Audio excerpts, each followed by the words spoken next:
धामपुर के बाद बारी अब बिजनौर की एक और आरक्षित विधानसभा सीट की है। यहाँ पर बड़े पैमाने पर कपड़ा बनाने का काम होता है और यही टेक्सटाइल इंडस्ट्री इसकी पहचान भी है।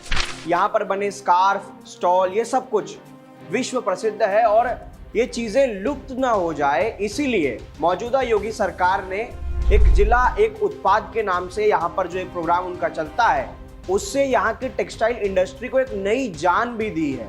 मैं बात कर रहा हूँ नेटौर विधानसभा सीट की, जो कि बिजनौर जिले में ही है और नगीना लोकसभा में यहाँ की जो एक सीट है वो भाजपा की मजबूत स्थिति वाली सीटों में से एक है। ये नेटौर विधानसभा सीट बहुत महत्वपूर्ण है सभी लिहाज से, लेकिन इस नेटौर का चुनावी इतिहास, जातीय समीकरण, कौन यहाँ से दावेदार है 27 में, पूरी राजनीतिक कहानी इतिहास से लेकर भविष्य तक हम सब कुछ समझेंगे इस वीडियो में।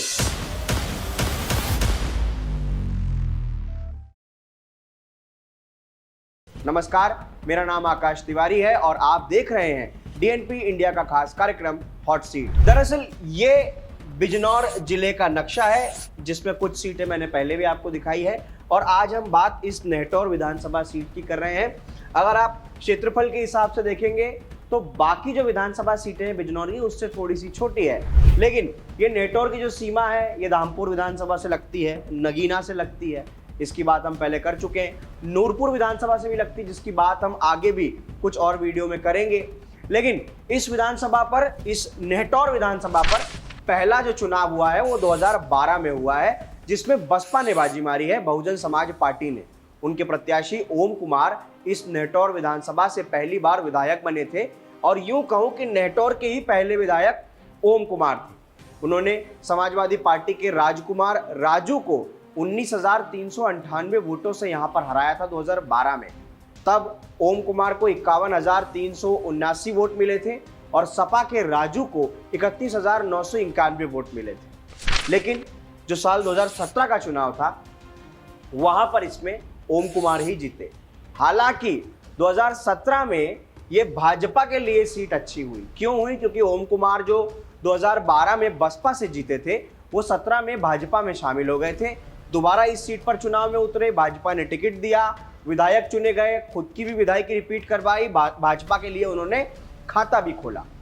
लेकिन 17 में उनकी लड़ाई समाजवादी पार्टी के प्रत्याशी से नहीं बल्कि कांग्रेस के प्रत्याशी से हुई और मुन्ना लाल प्रेमी को उन्होंने हराया क्लोज कॉन्टेक्स्ट में, जहां पर ओम कुमार को इस सीट पर उस समय मोदी लहर थी। 17 का चुनाव आप देख सकते हैं यूपी का किस तरीके से हुआ।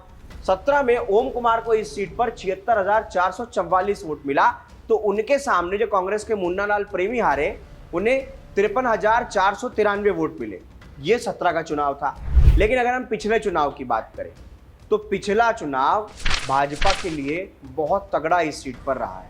कारण यह है कि ओम कुमार पर 17 में दांव लगाना भाजपा के लिए काफी पॉजिटिव रहा और 22 के चुनाव में अगर आप देखें तो योगी शासन को पूरे देश में एक मॉडल के रूप में देखा जा रहा था, जहां पर 17 से 22 के बीच में खास करके उत्तर प्रदेश में माफियाओं को खत्म करने का काम जो सरकार ने किया उसकी वाहवाही पूरे देश में हो रही थी। तो उसका फायदा इस बेल्ट में इस सीट पर भाजपा को मिला भी।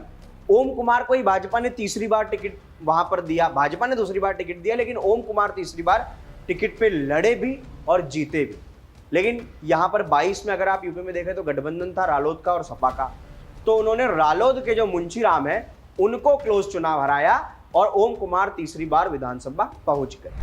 यहाँ के अगर कुल वोटर की बात करें तो 2,94,269 है, जिसमें पुरुष मतदाता 1,56,581 और महिला 1,37,000 के लगभग बताई जाती हैं। लेकिन बात यहाँ के जातिगत समीकरण की बहुत ज्यादा महत्वपूर्ण है, क्योंकि ये सीट भी हमने जिन पहले जिलों की बात करी है, मुजफ्फरनगर की, सहारनपुर की, तो ये सीट भी उन जिलों के जैसे ही इसमें कई ऐसी और विधानसभा सीटें नेटौर के अलावा इस बिजनौर में जिसमें मुसलमान अच्छी संख्या में। नेटौर में बात करूं तो नेटौर में 90,000 मुसलमान, विनिंग मार्जिन तय करने वाले और सब चीजों को लेकर, और बसपा और सपा के लिए अच्छा ग्राउंड बनाने के लिए यहां पर दलित वोटर भी अच्छी संख्या में हैं। यानी ये समीकरण जिसके पास उसके पास जीत की चाबी। ये सीट वैसे भी आरक्षित है दलित समाज के लिए। तो ऐसे में ओम कुमार इसीलिए लगातार विनिंग पोजीशन में रहे हैं क्योंकि दलित वोट उन्हें पूरा मिलता ही है। 17 में अगर हम देखें तो उनके साथ मुसलमानों को छोड़ दिया जाए तो दूसरी जातियां आई। यहाँ पर 32,000 के लगभग सैनी मतदाता बताए जाते हैं जो कि इस सीट पर हैं। इसके अलावा यहाँ पर 28,000 जो हैं वो जाट मतदाता हैं और वहाँ पर 30,000 चौहान हैं।